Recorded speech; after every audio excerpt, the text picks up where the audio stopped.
¿qué tal? Hoy voy a intentar un nuevo enfoque de cámara. No me termina de gustar cómo salen los vídeos con la cámara en lo alto y el libro sobre la mesa, porque con el libro del revés no me termina de gustar el resultado, y con el libro del derecho me cuesta un montón. Entonces he probado con el libro de pie y la cámara detrás. Por favor, comentadme qué os parece. Como podéis ver, tengo hoy el Atlas de Historia del Mundo.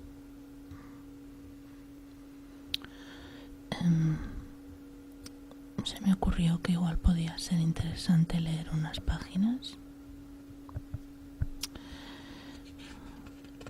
No sé si el micrófono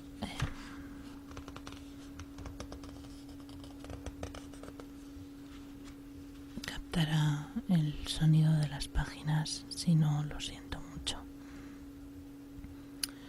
Pone Atlas de Historia del Mundo, pero bueno, aquí Europa.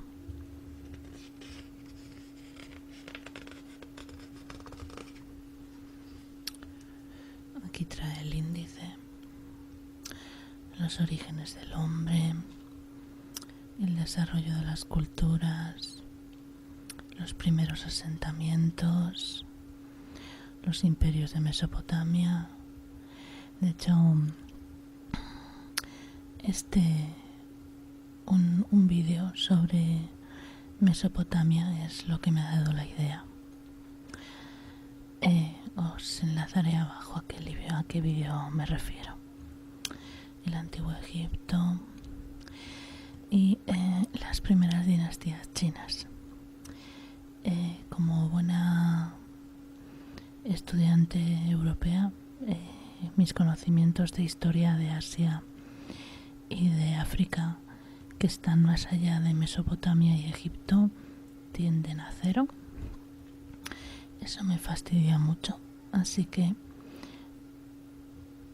voy a hacer la lectura de las primeras dinastías chinas. Así que página 34.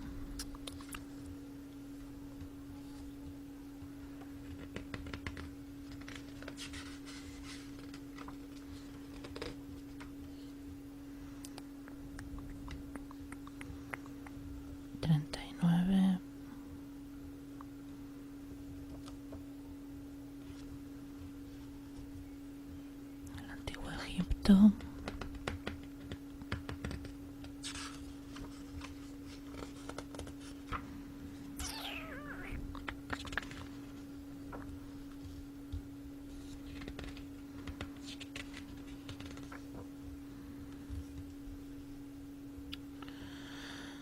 Las primeras dinastías chinas.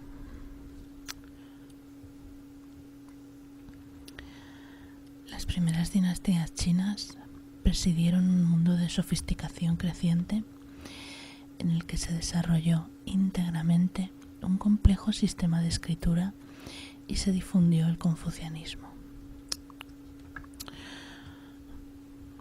La dinastía Shang.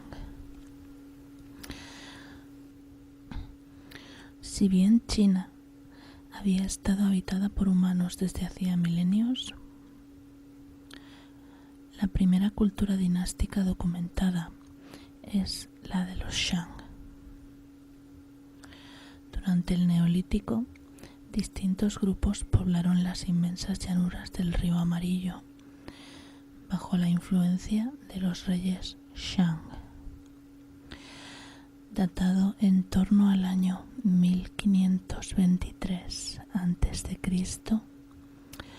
el de los Shang fue un régimen poderoso y políticamente organizado, cuya influencia dominó el norte de China.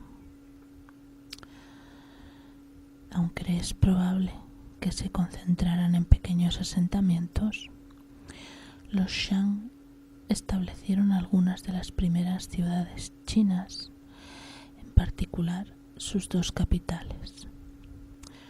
Perdón si les pronuncio mal. Chengzhou y Anyang. Gobernaron en ciudades-estado regidas por una capital. Esta capital nunca era fija. Con los cambios de poder, distintas ciudades-estado fueron proclamadas capital. El rey tenía las mismas funciones que en otras culturas.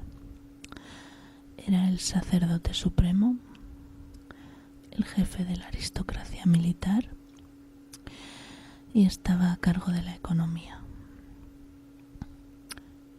La guerra fue frecuente durante la dinastía de los Shang. En ocasiones las ciudades combatían entre sí, pero en general las agresiones se dirigían contra las poblaciones del norte.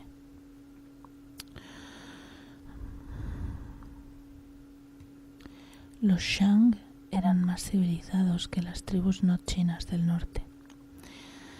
Desarrollaron métodos sofisticados de trabajar el bronce, usando moldes de arcilla para crear piezas elaboradas con bronce fundido. Los artesanos trabajaban además materiales como el jade, la arcilla y la seda para confeccionar herramientas, adornos y vestimentas. Y existen indicios concluyentes de comercio con otras regiones de China. Los Shang adoraban a un dios llamado Shang-Ti, que controlaba el sol, la luna, el viento, la lluvia y otras fuerzas naturales. Shang-Ti también regulaba los asuntos humanos. Los Shang creían fervientemente que sus antepasados ascendían al cielo tras la muerte, por lo que el culto a los ancestros formaba parte de su ritual religioso, que también incluía sacrificios humanos, sobre todo de esclavos y prisioneros. El aspecto más importante de la cultura Shang fue la invención de la escritura, hallada en los huesos oraculares utilizados con fines adivinatorios.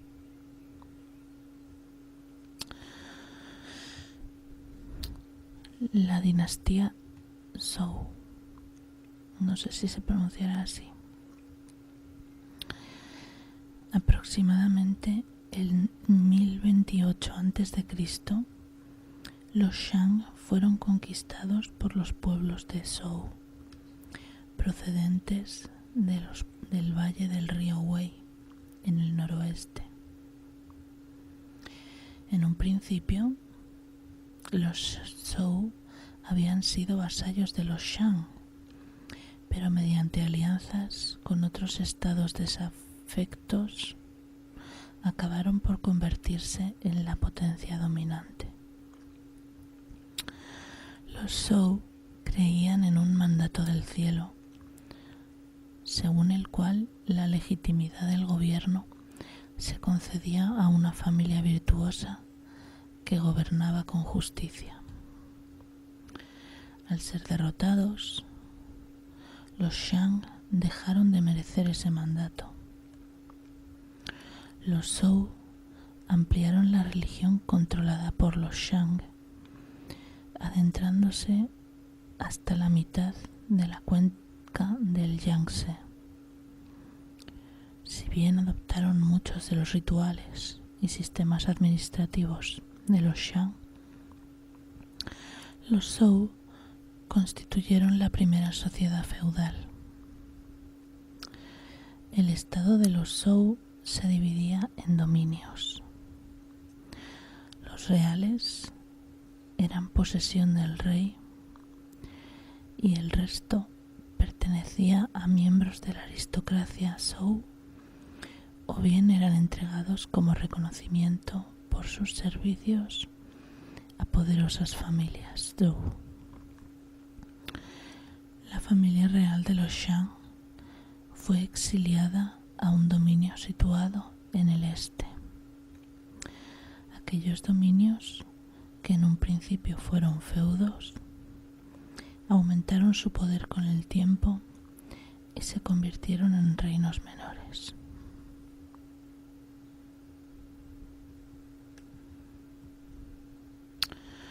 Los reyes Zhou mantuvieron su poder hasta el 770 a.C., cuando los ataques de los bárbaros del norte les obligaron a avanzar hacia el este.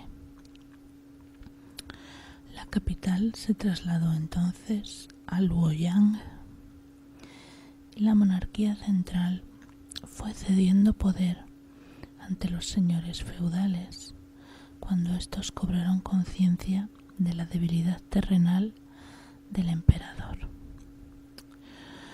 Entre el 471 y 221 a.C., una serie de poderosos señores de la guerra lucharon por la supremacía en el llamado periodo de los reinos combatientes. Pese a tal inestabilidad, la cultura Zhou siguió floreciendo y esta época se conoce también como la primera edad de oro de la historia china. Durante su transcurso se desarrollaron en gran medida el confucianismo, el taoísmo y el legalismo. La dinastía Zhou, tras 900 años de vida, fue destruida finalmente en el 221 a.C., cuando el estado feudal de Qin triunfó sobre sus enemigos y se convirtió en la primera dinastía que unificó China. Confucio y la filosofía. Nacido alrededor del 550 a.C., Confucio era un filósofo, político y estadista que defendió la reforma durante el incierto periodo de los reinos combatientes. En 501 a.C. fue designado gobernador de Zhongdu y posteriormente ministro de Justicia. Sus enseñanzas proponían aplicar un arte de gobernar más moral y con un sistema social definido, y el énfasis que dio a la reforma social hizo que la población lo idolatrara. Pronto se convirtió en enemigo de muchos hombres poderosos y fue obligado a abandonar su hogar, tras lo cual inició un periplo por toda la China Zhou, seguido por sus discípulos. El confucianismo enseñaba la importancia de la obediencia en el seno de la familia y el respeto fraternal, lo cual dio lugar a una idea humanista más amplia.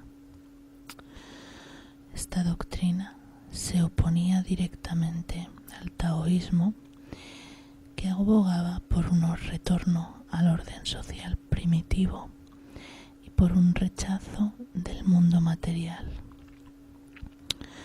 Si bien el legalismo, que propugnaba la obediencia al dirigente del Estado, gozó de más popularidad en la China Zhou en un principio, el confucianismo se había convertido en la filosofía dominante hacia el siglo II a.C.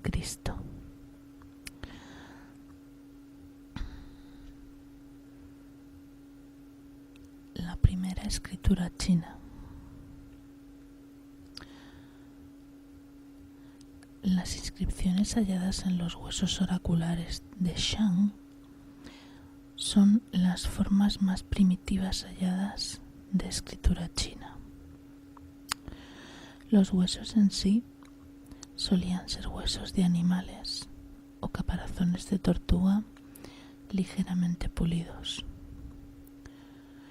Un adivino rascaba surcos en el hueso e inscribía una pregunta. A continuación, se prendía fuego al hueso y el adivino interpretaba las grietas resultantes. Luego se grababa la fecha en el hueso, así como la respuesta a la pregunta original.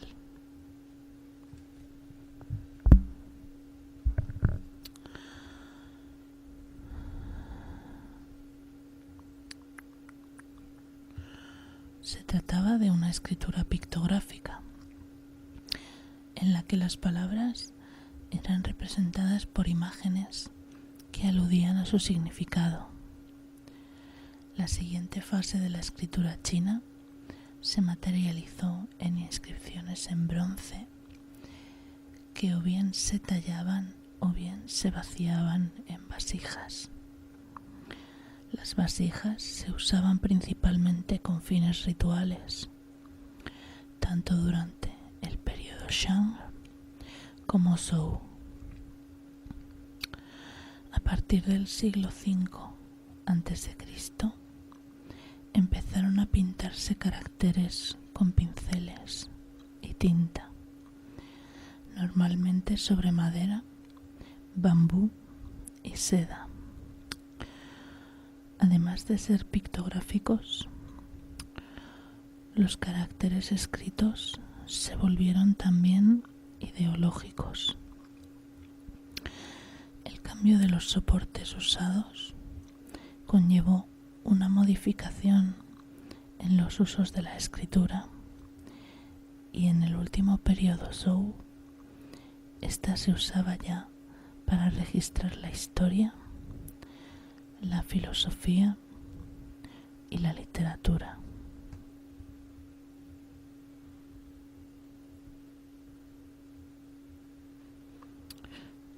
Esto, una gong o vasija de vino datada de la dinastía Shang, que fue hallada en la tumba de un noble.